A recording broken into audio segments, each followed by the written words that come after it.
tingnan mo to, yung kagano pa rin sa atin ay dapat ating maalaman. Ay tinagana ng Diyos sa atin yung tamang paglilingkod. Parang nga tayo, sabi nga siya pati na nangyayagay. Siyempre yung pagkabulong-bulong ng Diyos. Kung tulong mo na yun, kasi sa diyan. Nakita ko naman ako. Saan suwamo yung mga abang-abang na kulit. At pangalawa, siyempre yung sa mga na ala ko rin ay yung pagluha, yung alam ko namin ayaw na kapatid na baka kumukha niya. Noong mga kumukha sabi, para akong nagkaroon ng nervyos dahil hindi iyak sa tao wala sa nakita ng parang alaman. Kasi yun naman, ano na lang, marang pa rin mabayaran natin babayaran, ay sa pamilya. Yun wala. Yun ang hindi. Ang halaga na ang ituwala sa Diyos na lahat ng mga ay binasa mo, NBFS, ang pagbihan mo sa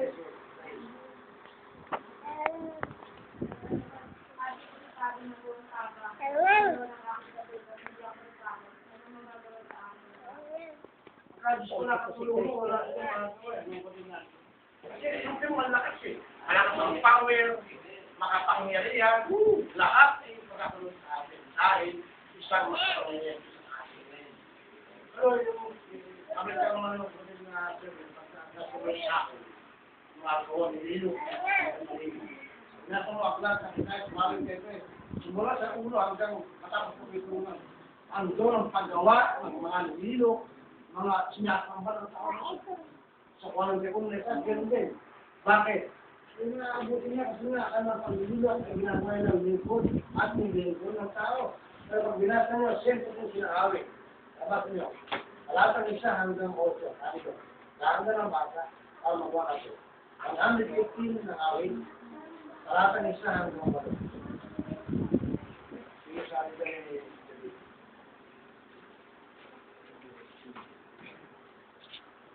Pangabay, wala. Sa amin, hindi sa iyong pangalan, ay magbigay ka karangalan. Dahil sa iyong magandang loob, dahil sa iyong pagkaman. Dahil sa sabihin ng mga bansa, saan ang doon ngayon ng kanilang Diyos? Hindi ka aming doon ay nasa malaki. Kanyang ginagawa ang aming ibigin. Kanilang mga Diyos ko sa sila at ito, lahat ng mga kamay ng mga tao. Sila may mga bibigin, sila ibigin ng mga salita. Mamatay mayroon sila, ngunit hindi sila nakakakita. Sila yung mga kainang, ngunit hindi sila nakakarinig. Mga ilong ay mayroon sila, ngunit hindi sila nakakaamoy. Mayroon silang mga kamay, ngunit hindi sila nakakatatangan. Mga kaamay mayroon sila, ngunit hindi sila nakakalaman. Mayroon sa palitawag sila, sa kanilang kalayan. Ang nagsigawa sa kanila ay may ipanin sila. Ano ang mga taong titiwala dyan? Magiging gaya nila. May tenga, hindi nakarinig. May mata, hindi nakakita. Sino naman, may mga pay, hindi makalakad.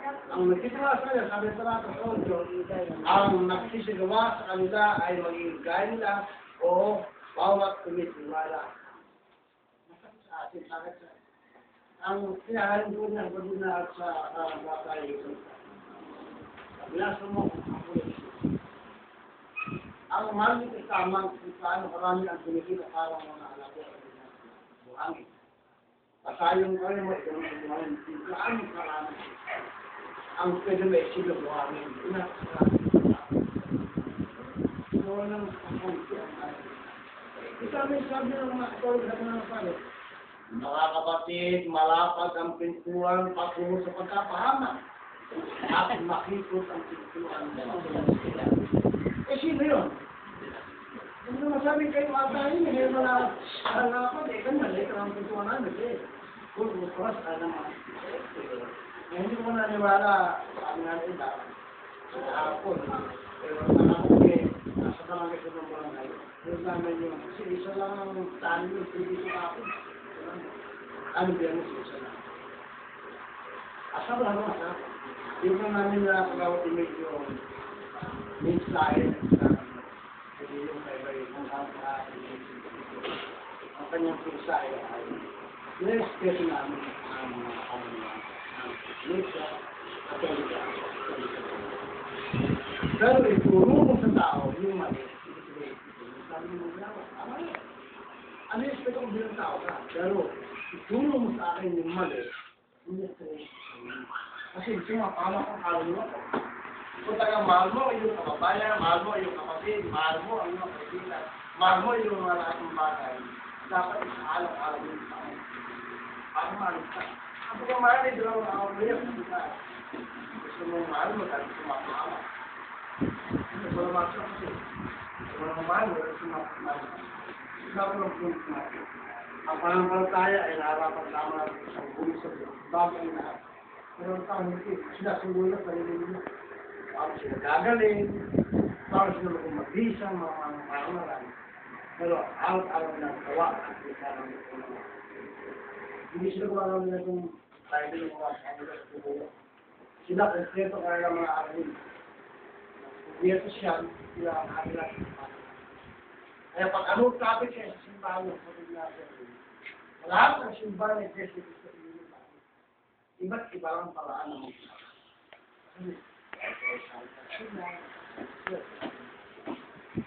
Sabi ng Ecclesia 7, sabi doon, ayaw mo pagkayang babae. Ayaw mo pagkayang babae. Mapagpakunwari at hindi totoo ang sinasabi. Sabihin na, ayaw mo pagkayang babae. Sinayin sa patuloy, hindi mo patuloy. Awain ko ang patuloy. Ano yung lumalabas? Kaya hindi tama, hindi wasto, kaya lang pangaral, kaya kaligtasan sa malayo. Ano kalayuan? Hindi ko kaya abutin yun eh. Kasi hindi ko tama, ano ko sa kabila, kung tama na, makakabit yun. Mabuti ko ang kaligtasan eh. Pakain ng Panginoon sir, kasama ka, ikaw yung makasama. Ano, pag-iitin ko sila, pakain ko sila. Sabi ko lang, may ito na, kaya na, ilang sabi sila, hanggang madaling araw, nagsisigyan, magkakakit, saan sila para sila maayos ayos tayo. Pero sa kabila, kailang hihirap sa akin para makapag-dito hindi pa lang mabuti na itong ating pananampalataya. Kapag mabuti na ito, susunod natin yung Bible, wala sinasabi ng Bible, hindi na kailangan buong araw-araw. Sila araw-araw, hindi na. Baka nung kasalanan sila ng kapana na, araw-araw na. Yung isang beses ang linggo lang, nahirapan pa sa yung pang araw-araw. Eh, tama sabi niya na ayun mga pagkain babaw, mga utos ng araw ng mga tao, walang kabuluhan ang inyong pagkain. Sa mga sinasabi, sa kapitulo na sa Hebreo, ano ba sabi doon? Hindi na sa mga sinasabi mula. 4. Ulit sa mga 4, 1 hanggang 7. Unang Sinolika, kapitulo 4, versikulo 1 hanggang 7.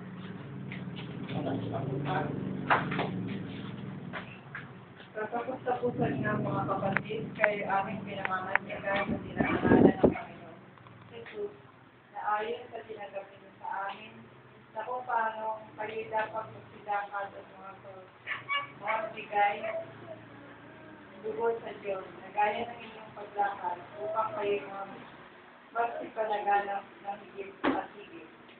Sapagkat sa dastas ninyo kung anong mga tagubili na ibinigay namin sa inyo sa pamamagitan ng Panginoon. Sapagkat ito ang kalooban ng Diyos sa makatulogay ninyong pagpapakabanan na kayo'y magsulat sa pakikiapid, na ang bawat isa sa inyo ay nakaalam na maging mapagpilit sa kanyang sariling katawan sa pagpapakabanan at patuloy. Hindi sapitan ang kahalayan na gaya ng mga hintil na hindi nakakapagdala sa Diyos. Kung sino kayo huwag lumapaglaman at magdaya sa kanyang kapatid sa bagay na ito sapagkat ang Panginoon ay mapagpigasi sa lahat ng mga bagay na ito na gaya naman ang aming pinagagalasas na una na sa inyo ay ang pinatutunanan. Sapagkat tayo tinawag ng Diyos hindi sa ikarurumi, kundi sa pagpapakabanal. Bakit mo tayo tinawag ng Diyos?